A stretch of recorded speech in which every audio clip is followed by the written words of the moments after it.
इस अध्याय में हम हिस्ट्री फ्रॉम बिलो की बात करेंगे। इंडियन मॉडर्न इंडिया का जो हिस्ट्री है उसमें हिस्ट्री फ्रॉम बिलो की बात करेंगे। हिस्ट्री फ्रॉम बिलो का मतलब क्या होता है? हिस्ट्री नीचे से।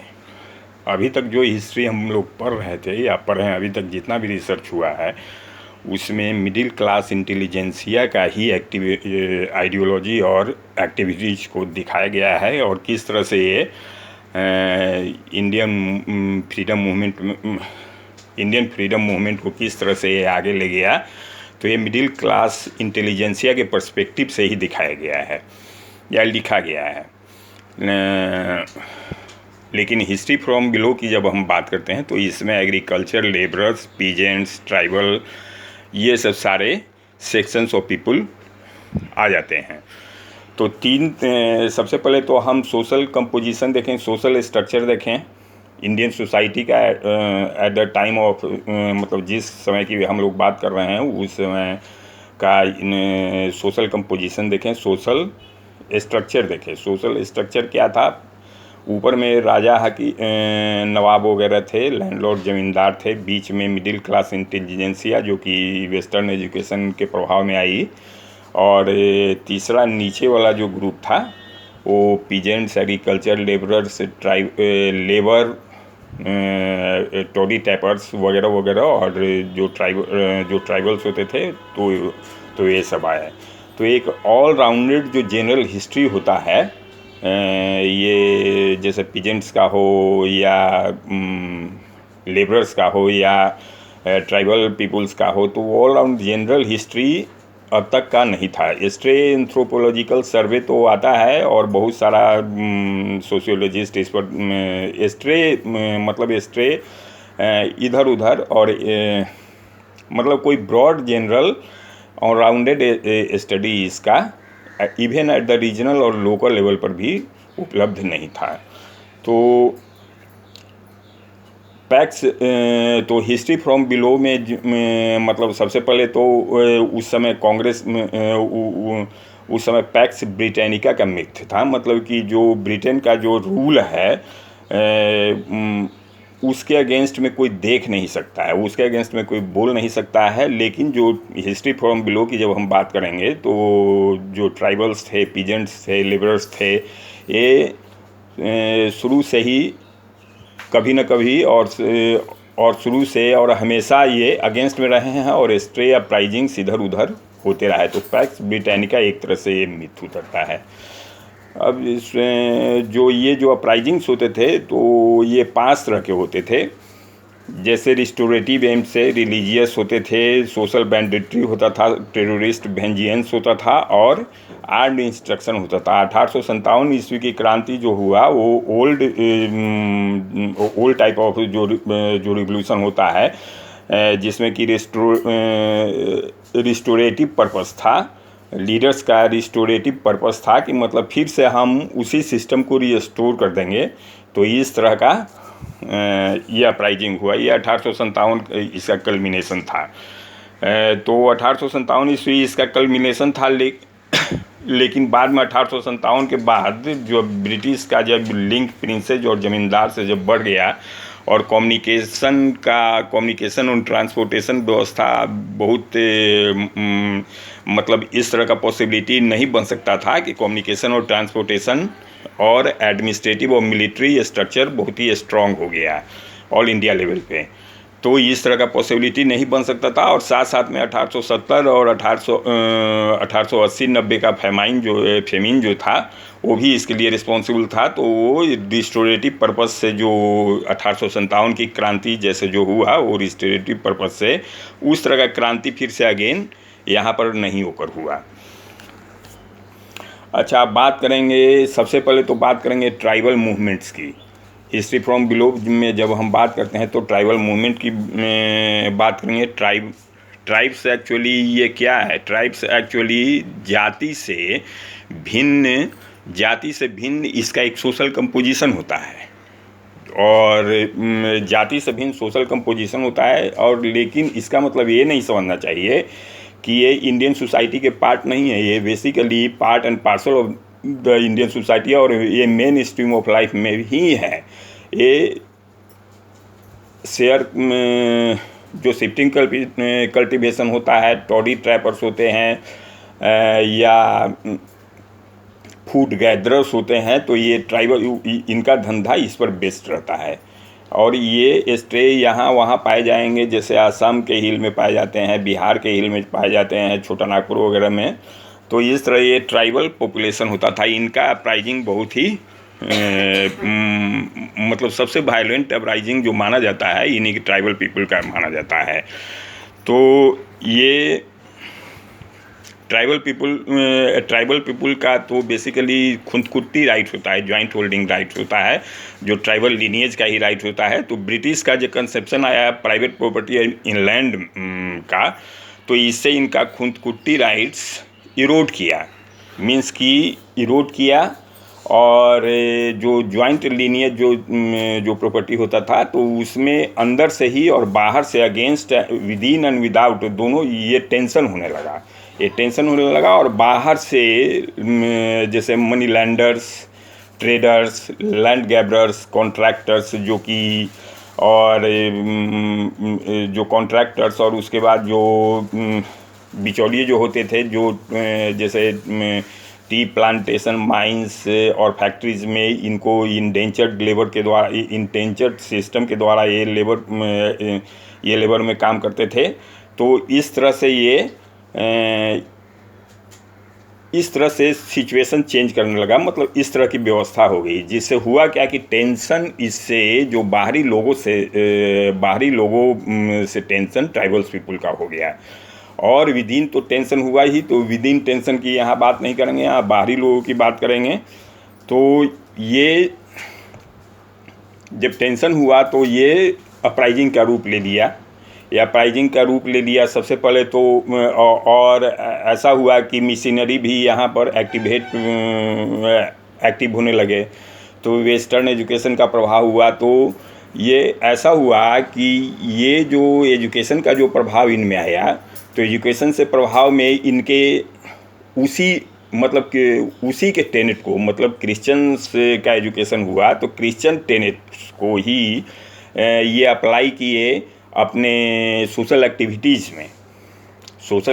में अप्लाई किए। और ये एक तरफ तो ये कभी हिंदुइज्म के प्रभाव में या क्रिश्चियनिज्म के प्रभाव में ये रिवाइवलिस्ट मूवमेंट के रूप में उभरा, और नहीं तो रिवाइवलिस्ट मूवमेंट के रूप में उभरा, और नहीं तो अपराइजिंग का रूप ले लिया। और इवन इतना नहीं कर सकते हैं कि जब रिवाइवलिस्ट मूवमेंट के रूप में भी जब ये उभरा, तो वो जो अगेंस्ट जो वायलेंट आउटब्रस्ट होते हैं, वो भी इसमें समाहित हो गया। तो इस तरह से ट्राइबल अपराइजिंग हुआ। और ये रिवैलिटेशन का जो मूवमेंट हुआ, तो ये सरदार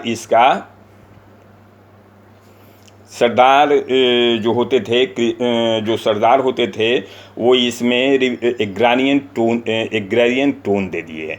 मीन्स कि एग्रेरियन टोन दे दिए कि मतलब इसको ज़मीन का जो मामला होता था, जो ज़मीनी मामला होता था, लैंड रेवेन्यू ETC का जो मामला होता था, उसको ये उसमें समाहित कर दिए। तो ये एक तरह से वायलेंट मूवमेंट का रूप ले दिया। और सेकेंड पर्सपेक्टिव में जब हम देखेंगे, सेकेंड दृष्टिकोण इसका ये था कि ये जितना भी जो मूवमेंट हुआ, ट्राइबल्स मूवमेंट हुआ, तो ये मिलेनियरिज्म की बात किया, जिसमें कि एक suddenly coming of a golden age की बात कहे जाना लगा, जिसमें और कोई ना कोई लीडर उसमें इन्वॉल्व होते थे, उभरते थे। और वे अपने आप को बहुत ही चार्मिंग कहते थे, चार्मिंग करते थे। और ये इतना वे सेंट, जनरली एक तरह से सेंट ही होते थे। और वे कहते थे कि जो बुलेट्स है, जो इंग्लिश का जो बुलेट्स जो रहेगा, वो पानी में या केले में या समथिंग में टर्न हो जाएगा, इसलिए इसके अगेंस्ट में राइज करो, इससे डरने की ज़रूरत नहीं है। और ये जितना भी जो वायलेंट और जितना भी जो ये रिवाइवलिस्ट जो मूवमेंट हुआ, तो इसका जब समापन होने लगा, तो उसके बाद इस तरह का मूवमेंट जैसे कि खेरवार का मूवमेंट सब, जैसे संथाल रिबेलियन में जो हुआ 1855 में, वो एक तरह से खेरवार मूवमेंट में और सपा हर मूवमेंट के द्वारा फॉलो किया गया, जिसमें कि रिवेन्यू सेटलमेंट ऑपरेशन के अगेंस्ट में ये कैंपन किया जाने लगा था। और एक गोल्डन एज की बात जब हम करते हैं तो गोल्डन एज की तो इसी तरह से नागदा फॉरेस्ट ट्राइब हुआ, कच्चा नागर और कचर हुआ, तो इस तरह से ये ट्राइबल रिवोल्ट इस तरह से ये होने लगा। अच्छा, विशाखापत्तनम एजेंसी में और ये जितना भी जो ट्राइबल रिवोल्ट जैसे कि नागदा ट्राइब हुआ, कच्चा नगर और कचर हुआ, खेरवार, सपरहर, ये सब रिवेन्यू सेटलमेंट के अगेंस्ट में था। और ये अटैक करने लगा पुलिस पर, चर्चेज पर, ईटीसी पर ये अटैक करने लगा। परिणाम ये हुआ कि police shot dead the rebels and some were hanged and some were prosecuted। तो इस तरह से ये इन लोगों का ये ट्राइबल अपराइजिंग में इस तरह का ये, अब जैसे कच्चा नगर और कचर है, ये विशाखापत्तनम एजेंसी में कोंडा डोरा नाम का ये प्रिटेंड किया कि ये पांडु ब्रदर्स से, ये सब मतलब कि सब वैष्णविट या क्रिश्चियन इन्फ्लुएंस में आकर ये इस तरह का जो ये प्रोक्लेमेशन करते थे कि 5 पांडव में वे हैं, उनका पुत्र ये है, जो सन है वो कृष्ण है, और एक इमिनेंट गोल्डन एज आने वाला है। तो इस तरह से ये गोल्डन एज आने वाला है, और ये गोल्डन एज यदि और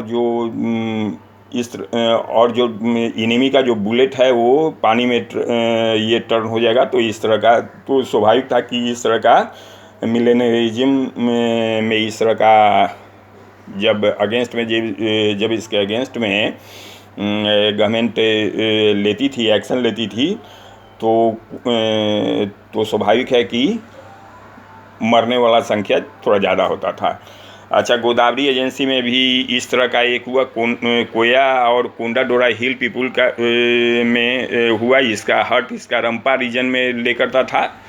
वहाँ पर मुतद्दार ये जो थे, हिल चिप्स जो थे, वे एक मनसबदार के अगेंस्ट में राइज किए। उसके मतलब कि ग्रेजिंग और टिम्बर पर जो टैक्स होता था, और टिम्बर पर जो टैक्स होता था, ग्रेजिंग पर टैक्स होता था, वो बढ़ा दिया था। इसलिए वे लोग कैंपन किए इसके अगेंस्ट में। साथ में रिवेन्यू इन्हेंसमेंट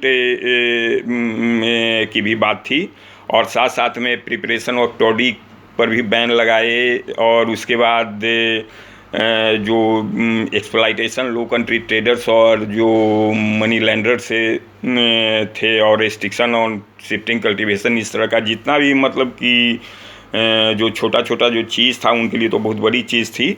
तो इस तरह से ये एडिशनल ग्रीवेंसेज बना, और ये लास्टली ये राइज किया, रिबेलियन के रूप में राइज हुआ, और ये लास्टली ये फिर सप्रेस किया गया।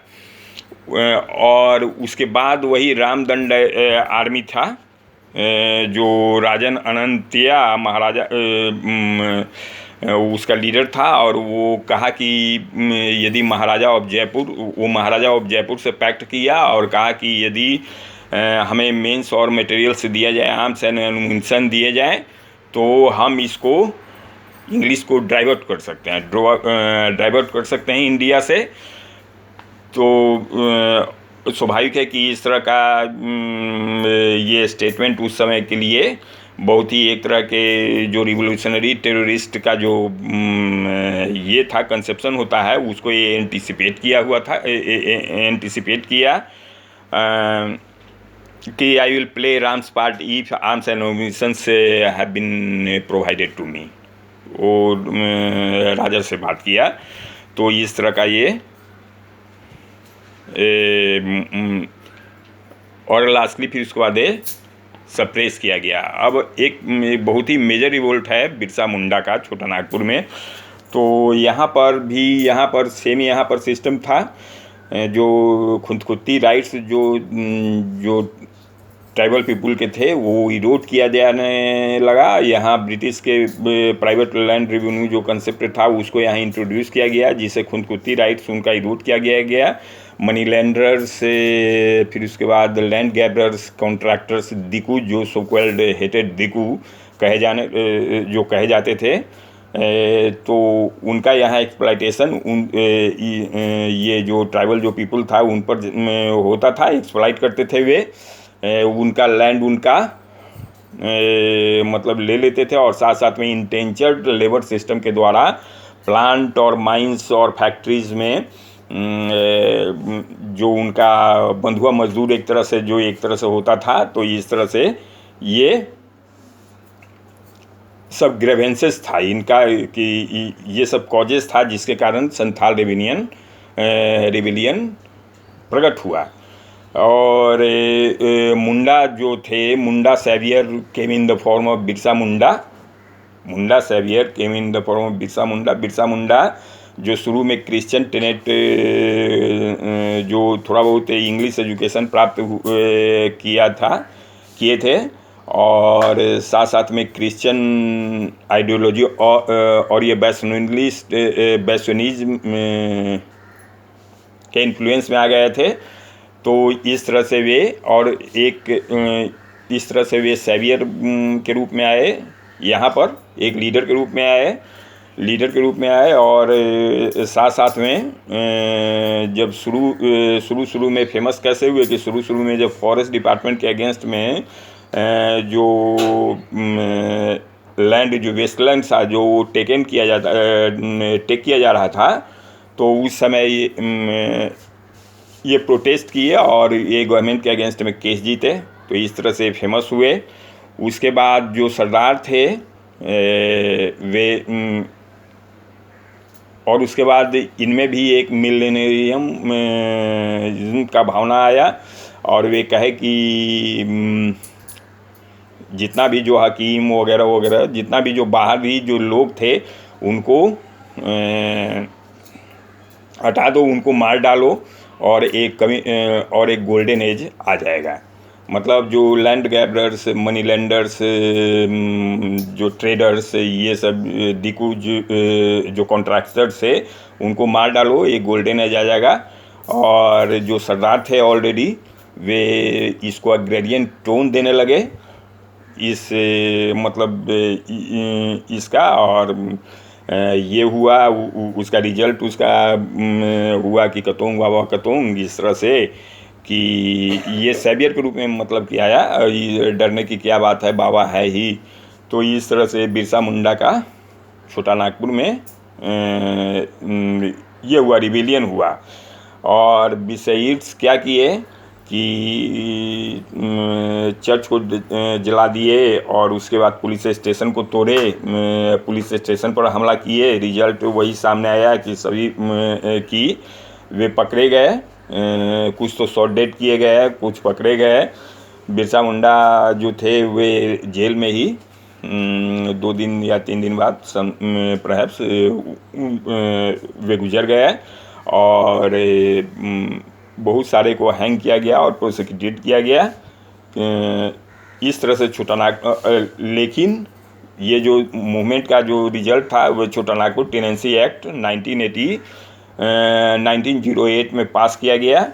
तो ये एक एडवांस में ही मतलब बिहार पीजेंट्स को जब इस तरह का जब प्रोटेक्शन मिलता टेनेंसी राइट्स का, तो एक एडवांस में ही छोटा नागपुर के ट्राइबल लोग इसको प्राप्त कर लिए। इसलिए बिरसा मुंडा का ट्राइबल जो पीपुल का जो रिवोल्यूशन जो ट्राइबल रिवोल्ट हुए उसको एकदम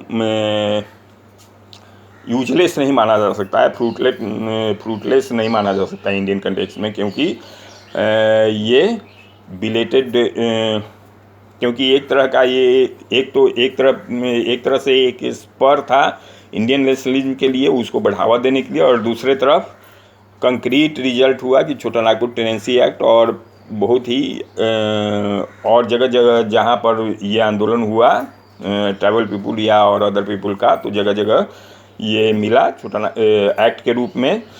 तो लेकिन इससे ये नहीं कहा जा सकता है कि बिरसा मुंडा एक मतलब कि ऑल इंडियन नेशनल लेवल पे, ऑल इंडिया लेवल पे एक नेशनलिस्ट थे वे। उनमें इसमें नहीं कहा जा सकता है कि उनका एक अपने होमलैंड के लिए इंट्रूडर्स के अगेंस्ट में और क्रिश्चियंस के अगेंस्ट में